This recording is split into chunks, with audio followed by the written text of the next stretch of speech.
الملك القدوس السلام সমস্ত প্রশংসা আল্লাহর জন্য, যিনি চিরস্থায়ী بنى ও الكون على أحسن نظام পবিত্র أحمده এবং وأشكره শান্তির على উৎস। جزيل الإنعام তিনি পবিত্র, وأشهد তারই أن প্রশংসা। لا إله إلا তিনি الله এই وحده لا বিশ্ব شريك له شهادة من قال ربي ব্রহ্মাণ্ডকে الله ثم সর্বোত্তম নিয়মে استقام প্রতিষ্ঠিত করেছেন। وأشهد أن سيدنا ونبينا আমি তার محمدا প্রশংসা عبده করি এবং ورسوله তার অগণিত নিয়ামতের জন্য أفضل কৃতজ্ঞতা الأنام প্রকাশ করি। صلى আমি الله সাক্ষ্য দিচ্ছি যে وسلم আল্লাহ ছাড়া وبارك কোনো عليه উপাস্য নেই, তিনি একক, তার কোনো وعلى শরীক নেই। آله البررة এমন সাক্ষ্য যা সেই وأصحابه ব্যক্তি দেয় الكرام যে বলে والتابعين আমার ومن রব تبعهم আল্লাহ بإحسان এবং তাতে অবিচল থাকে। وسلم আর আমি تسليما সাক্ষ্য দিচ্ছি যে كثيرا আমাদের مزيدا প্রভু على الدوام أما بعد আর আমি সাক্ষ্য দিচ্ছি যে আমাদের أوصيكم أيها الناس ونفسي بتقوى الله فاتقوا الله আর আমি رحمكم সাক্ষ্য الله দিচ্ছি যে আমাদের নবী মুহাম্মদ সাল্লাল্লাহু আলাইহি ওয়াসাল্লাম আল্লাহর বান্দা ও রাসূল, সৃষ্টির মধ্যে শ্রেষ্ঠ। আল্লাহ তার উপর, তার পরিবার, তার সৎ সাহাবীগণের উপর এবং তাদের অনুসারীদের উপর অগণিত দরুদ ও সালাম বর্ষণ করুন। والعدل অতঃপর হে মানুষ, আমি তোমাদের এবং নিজেকে আল্লাহ ভীতির উপদেশ দিচ্ছি। আল্লাহকে ভয় করো, গোপনে ও প্রকাশ্যে, রাগ ও সন্তুষ্টি উভয় অবস্থায় সত্য কথা বলো, দারিদ্র ও সম্পদ উভয় অবস্থায় সংযম অবলম্বন করো, বন্ধু ও শত্রু উভয়ের প্রতি ন্যায়পরায়ণ হও। জান্নাত ব্যতীত সব নিয়ামত তুচ্ছ, আর জাহান্নাম ব্যতীত সব বিপদে আসলে নিরাপত্তা। যে আল্লাহর বন্টনে সন্তুষ্ট থাকে সে হারানো বিষয়ে দুঃখ করে না। যে নিজের পাপ বলে যায় সে অন্যের পাপকে বড় মনে করে। শিষ্টাচার সর্বোত্তম উত্তরাধিকার, আর উত্তম চরিত্র সর্বোত্তম সঙ্গী। ক্ষমা গ্রহণ করো, সৎ কাজের নির্দেশ দাও এবং অজ্ঞদের থেকে বিমুখ হও। হে মুসলমানগণ, আল্লাহর কিতাব ও রাসূল সাল্লাল্লাহু আলাইহি ওয়াসাল্লামের সুন্নাতে উপদেশ রয়েছে তাদের জন্য যারা উপদেশ গ্রহণ করে, এবং সতর্কতা রয়েছে তাদের জন্য যারা বিরত থাকতে চায়। এতে এমন বিষয় আছে যা জাগ্রত হৃদয়কে জাগিয়ে তোলে এবং বিবেকবান মানুষকে সৎ পথে পরিচালিত করে। হৃদয় জীবিত হয় প্রবৃত্তির বিরোধিতায়, গাফিলতি দূর হয় আন্তরিক আল্লাহ ব্যতীতে, অলসতা দূর হয় সতর্কতার তীর দিয়ে। যে গাফিল সে নিজের ত্রুটি স্মরণ করলে অনুতপ্ত হয়, আর যে চিন্তা করে নিজের পরিণতি সম্পর্কে সে দৃঢ় সংকল্প গ্রহণ করে। তাই আল্লাহ তোমাদের প্রতি রহম করুন, তোমাদের হৃদয়কে উপদেশ দিয়ে জীবিত করো, সতর্কবাণী দিয়ে নরম করো, প্রজ্ঞা দিয়ে আলোকিত করো।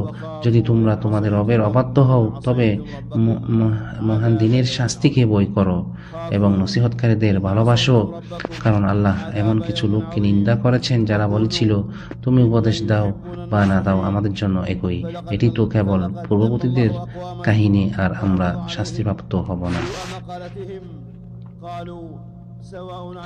আর অন্য এক সম্প্রদায় সম্পর্কে তিনি বলেছেন, আমি তোমাদের উপদেশ দিয়েছি কিন্তু তোমরা উপদেশদাতাদের পছন্দ করো না। হে ভাইয়েরা, সৌভাগ্যবান সে ব্যক্তি যে মৃত্যুর আগে নিজের ভুল সংশোধন করে। সুসংবাদ তাদের জন্য যারা তাকওয়া অবলম্বন করে এবং সৎকর্ম করে। আনন্দ তাদের জন্য যারা পাপের পর সৎকর্ম করে। আর ক্ষতিগ্রস্ত সে যে তার মূল্যবান আখিরাতকে তুচ্ছ দুনিয়ার বিনিময়ে বিক্রি করে। আফসোস তার জন্য যে আল্লাহর হক নষ্ট করেছে। এই দুনিয়ায় এক সফর, তাই বিলম্ব করা থেকে সতর্ক থাকো, দিনগুলো দ্রুত শেষ হয়ে যাচ্ছে। এটাই সবচেয়ে বড় উপদেশ দাতা। কিয়ামতের বিষয় তো চোখের পলকের মতো, বরং তার থেকেও নিকটতর। মৃত্যু অপেক্ষা করছে, জীবন ক্ষয় হচ্ছে, চোখ স্থির হয়ে যাবে, অথচ মানুষ ভালো কাজের প্রতিযোগিতায় অনাগ্রহী। তবে কি অন্ধ হয়ে গেছে, নাকি তোমরা নিরাপদ মনে করছো? হে আল্লাহর বান্দাগণ, দুনিয়ার জীবন তোমাদের ধোঁকা না দিক, এর সুখ স্থায়ী নয়। দীর্ঘ আশা তোমাদের প্রতারিত না করুক। মৃত্যু অবধারিত। আল্লাহর কসম, তোমাদের জিজ্ঞাসা করা হবে রাসূল সম্পর্কে এবং যিনি তাকে পাঠিয়েছেন, কোরআন সম্পর্কে এবং যিনি তা নাজিল করেছেন। প্রত্যেক কর্মীদের তার কাজের পূর্ণ প্রতিদান দেওয়া হবে। জীবনই মূলধন, যা চলে গেছে তার কোনো প্রতিস্থাপন নেই। আজ কাজের দিন, হিসাব নেই, আর আগামীকাল হিসাবের দিন, কাজের সুযোগ নেই। তাই কবর ও তার ভয়াবহতার জন্য প্রস্তুত হও। ফেরেশতাদের প্রশ্নের জন্য প্রস্তুত হও, কে ডান হাতে আর আমলনামা পাবে, আর কে বাম হাতে পাবে। হে ভাইয়ারা, যখন তোমরা ভাবার সুযোগে আছো, কিয়ামতের দিনে নিজেদের পূর্ণ পাপ বহন করে এবং তাদের পাপের অংশও বহন করে যাদেরকে তারা অজ্ঞতাবশত পথভ্রষ্ট করেছে। সাবধান, তারা যা বহন করেছে তা কতই না নিকৃষ্ট। সতর্ক হও, আল্লাহ আমাদের ও তোমাদের রক্ষা করুন। অহংকার, গর্ব প্রদর্শন, বড়াই করার পাপ, উদ্ধত্ত এবং দরিদ্রদের হৃদয় ভাঙ্গা থেকে এই আখিরাতের ঘর আমরা তাদের জন্য নির্ধারণ করি যারা পৃথিবীতে উদ্ধত্ত ও অনাচার চায় না, আর পরিণাম মুত্তাকিদের জন্য। হে মুসলমানগণ, কত মানুষ আছে যার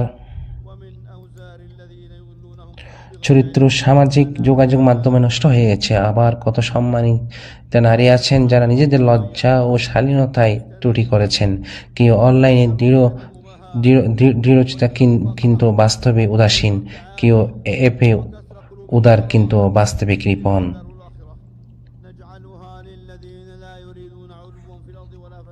হে মুসলমানগণ, দৃঢ়তা প্রকাশ পায় পরীক্ষার সময়, আর সুস্থতার সময় তো সবাই দৃঢ় থাকে। সন্তুষ্টি প্রকাশ পায় বিপদের সময়, আর স্বাচ্ছন্দ্যের সময় তো সবাই সন্তুষ্ট থাকে।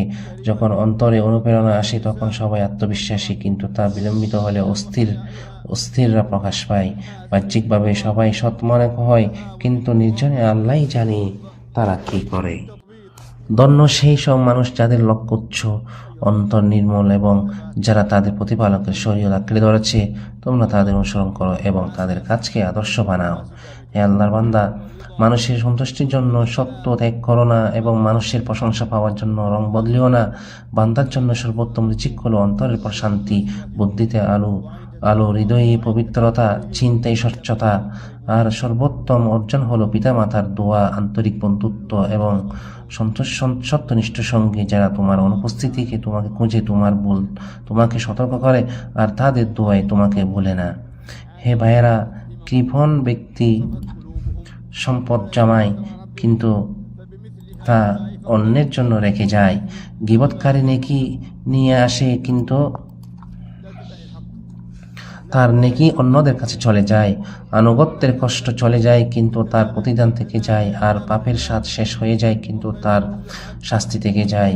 ফুদাইল ইবনে ইয়াদ রাহিমাহুল্লাহ বলেছেন, তোমাদের কাছে পাপ যত ছোট মনে হয় আল্লাহর কাছে তা তত বড়, আর তোমার কাছে তা যত বড় মনে হয় আল্লাহর কাছে তা তত ছোট। সৌভাগ্যের নিদর্শন হলো তুমি আনুগত্য করো এবং তা কবুল না হওয়ার ভয় রাখো, আর দুর্ভাগ্য হলো তুমি পাপ করো তবুও মুক্তির আশা রাখো। হে প্রিয়জনেরা, তোমাদের মধ্যে উত্তম সেই ব্যক্তি যার চরিত্র উত্তম। তোমাদের মধ্যে উত্তম সেই যে কোরআন শিক্ষা করে এবং শিক্ষা দেয়। তোমাদের মধ্যে উত্তম সেই যে নিজের পরিবারের জন্য উত্তম। মানুষের মধ্যে উত্তম সেই যে মানুষের জন্য সবচেয়ে উপকারী। সঙ্গীদের মধ্যে উত্তম সেই যে তার সঙ্গীর জন্য উত্তম। প্রতিবেশীদের মধ্যে উত্তম সেই যে তার প্রতিবেশীর জন্য উত্তম। আর তোমাদের মধ্যে উত্তম সেই যে সালাতে নম্র ও কুমল। ধন্য সেই ব্যক্তি যার অন্তরে বিদ্বেষ নেই, যে সত্যতার পথ জানে না, তার সাক্ষাৎ আনন্দময়, তার কথা সুখদায়ক, আর তার সঙ্গ লাভজনক। আর ধন্য সেই ব্যক্তি যে বুঝেছে জীবন যত দীর্ঘই হোক না আসলে সংক্ষিপ্ত, এতে বিরোধ ও প্রতিশোধের সময় নেই। সে নিজের হিসাব নিকাশে ব্যস্ত, অতীতের গাঢ়তি পূরণে সচেষ্ট। সে তার ভাইদের সঙ্গে নির্মল হৃদয়ই পরিষ্কার মনে ক্ষমা, সুস্থতা, উত্তম আচরণ অপেক্ষা ও ক্ষমাশীলতার সাথে জীবনযাপন করে। অতএব আল্লাহ তোমাদের প্রতি দয়া করুন। সৎকর্মের মাধ্যমে নিজেদের উপকার করো, দান সৎকার মাধ্যমে সম্পদকে পবিত্র করো, আত্মীয় স্বজন ও বন্ধুদের প্রতি ভুল ত্রুটি উপেক্ষা করো, উত্তম আচরণ করো, সৎ কাজে দ্রুত এগিয়ে যাও, ইবাদতের প্রতিযোগিতা করো, যা তোমাদের উপকারে আসে তা গ্রহণ করো, আল্লাহর সাহায্য প্রার্থনা করো এবং দুর্বল হইও না। শক্তিশালী মুমিন আল্লাহর কাছে দুর্বল মুমিনের চেয়ে উত্তম ও অধিক প্রিয়। তবে উভয়ের মধ্যে কল্যাণ রয়েছে। যখন আল্লাহ তার বান্দাকে ভালোবাসেন তখন তিনি তাকে হেদায়েত দেন, যথেষ্ট করে দেন এবং পূর্ণতা দান করেন। আর যে ব্যক্তি প্রস্থান নিশ্চিত জানে সে প্রস্তুতি গ্রহণে ব্যস্ত হয়ে পড়ে। নিশ্চয়ই যারা তাদের প্রতিপালকের ভয়ে সন্ত্রস্ত এবং যারা তাদের প্রতিপালকের নির্দেশসমূহে ঈমান আনে এবং যারা তাদের প্রতিপালকের সাথে কাউকে শরীক করে না এবং যারা যা দেয় তা দেয় এই বই যে তারা তাদের প্রতিপালকের কাছে প্রত্যাবর্তন করবে, তারাই সৎ কাজে দ্রুত অগ্রসর হয় এবং তাতে অগ্রগামী। আর আমরা কোনো প্রাণীকে তার সাধ্যের বাহিরে দায়িত্ব দিই না। আর আমাদের কাছে একটি কিতাব আছে যা যা সত্য বলে এবং তাদের প্রতি কোনো অবিচার করা হবে না। পরিস্থিতি পরিপূর্ণতম আল্লাহ তার উপর, তার পরিবার ও সাহাবীদের উপর দরুদ ও সালাম বর্ষণ করুন, যারা ইসলামে অগ্রগামী ছিলেন এবং তাবিঈন ও যারা উত্তমভাবে তাদের অনুসরণ করেছে তাদের উপর চিরস্থায়ী ও অব্যাহত সালাম বর্ষিত হোক। সমস্ত প্রশংসা আল্লাহর জন্য, যিনি আমাদের একত্র করেছেন, আমাদের নিরাপত্তা প্রকাশ করেছে। কাজ হলো অনৈতিকতার বীজ বপন করা এবং ত্রুটি অনুসন্ধান করা। তাই শোনা ও আনুগত্যে অবিচল থাকো। যে আনুগত্য থেকে বেরিয়ে যায় এবং জামাত থেকে বিচ্ছিন্ন হয়, সে যদি এই অবস্থায় মারা যায় তবে সে জাহিলিয়াতের মৃত্যুর মতো মৃত্যুবরণ করে। অতএব আল্লাহকে ভয় করো, আল্লাহ তোমাদের প্রতি দয়া করুন এবং তোমাদের নবী মুহাম্মদ সাল্লাল্লাহু আলাইহি ওয়াসাল্লামের উপর দুরূদ ও সালাম পাঠ করো, যিনি রহমত স্বরূপ প্রেরিত এবং মহান নিয়ামত। তোমাদের রব তোমাদের এই নির্দেশ দিয়েছেন, নিশ্চয়ই আল্লাহ ও তার ফেরেশতাগণ নবীর উপর দুরূদ পাঠ করে। হে ইমানদারগণ, তোমরাও তার উপর দুরূদ ও সালাম পাঠ করো। হে আল্লাহর বান্দা ও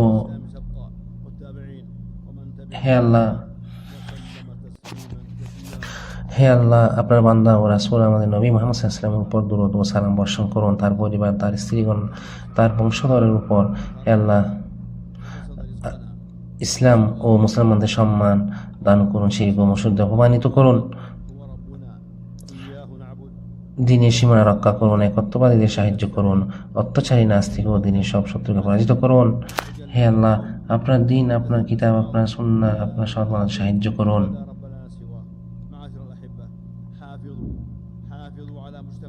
হে আল্লাহ, আমাদের দেশগুলোকে নিরাপত্তা দান করুন, আমাদের শাসকদের সংশোধন করুন এবং আমাদের নেতৃত্ব তাদের হাতে দিন যারা আপনাকে ভয় করে, আপনার আনুগত্য করে এবং আপনার সন্তুষ্টি অনুসরণ করে। হে বিশ্বজগতের প্রতিপালক, হে আল্লাহ, সত্য, তৌফিক ও সঠিক পথে পরিচালনার মাধ্যমে আমাদের নেতা ও শাসককে সাহায্য করুন। তাকে আপনি যা ভালোবাসেন ও সন্তুষ্ট হন তাতে সফল করুন। তাকে নেক ও তাকওয়ার পথে পরিচালিত করুন এবং তাকে সৎ সহজ দান করুন। তার মাধ্যমে আপনার দিনকে শক্তিশালী করুন এবং আপনার বাণীকে উচ্চ করুন এবং তাকে ইসলাম ও মুসলমানদের সাহায্যের মাধ্যম বানান।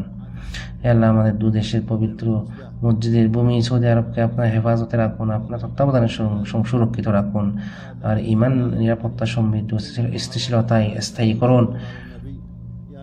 যে কেউ এর ক্ষতি করতে চায় তাকে নিজেই নিজের মধ্যে ব্যস্ত করে দিন, যা তার ষড়যন্ত্র তার বিরুদ্ধে ফিরিয়ে দিন এবং তার পরিকল্পনা ও তার ধ্বংসের কারণ বানান। হে পরাক্রমশালী, হে আল্লাহ, আমরা তাদের অনিষ্ট থেকে আপনার আশ্রয় চাই, তাদের ষড়যন্ত্র থেকে আপনার আশ্রয় চাই। হে আল্লাহ, আমাদের সৈন্যবাহিনী ও সীমান্তে অবস্থানকারীরা প্রত্যারক্ষীদের রক্ষা করুন ও সাহায্য করুন, তাদের আপনার সাহায্য শক্তিশালী করুন। হে আল্লাহ, ফিলিস্তিনে আমাদের ভাইদের সাহায্য করুন, তাদেরকে আপনার সাহায্য শক্তিশালী করুন, তাদের দুর্বলতার প্রতি দয়া করুন, তাদের বাঙ্গন পূরণ করুন। হে আল্লাহ, মুসলমানদের শাসকদের আপনার কিতাব ও আপনার নবী মুহাম্মদ সাল্লাল্লাহু আলাইহি ওয়াসাল্লামের সুন্নাহ অনুযায়ী পরিচালিত হওয়ার তৌফিক দিন। হে আল্লাহ, আমাদেরকে দুষ্টদের অনিষ্ট, পাপীদের ষড়যন্ত্র এবং দিন রাতের সব বিপদ থেকে রক্ষা করুন। হে আল্লাহ, হে আমাদের প্রতিপালক, আমাদের দুনিয়াতে কল্যাণ দান করুন এবং আখিরাতে কল্যাণ দান করুন এবং আমাদের জাহান্নামের শাস্তি থেকে রক্ষা করুন। হে আল্লাহর বান্দাগণ, নিশ্চয়ই আল্লাহ নেই সৎকর্ম ও আত্মীয়স্বজনকে দান করার নির্দেশ দেন এবং অশ্লীলতা ও সৎকাজ জুলুম থেকে নিষেধ করেন। তিনি তোমাদের উপদেশ দেন যেন তোমরা স্মরণ করো, তাই আল্লাহকে স্মরণ করো। তিনি তোমাদের স্মরণ করবেন, তার নিয়ামতের জন্য কৃতজ্ঞতা প্রকাশ করো, তিনি তোমাদের আরো বৃদ্ধি করবেন। আর আল্লাহর স্মরণই সর্বশ্রেষ্ঠ, আর তোমরা যা করো আল্লাহ তা জানেন।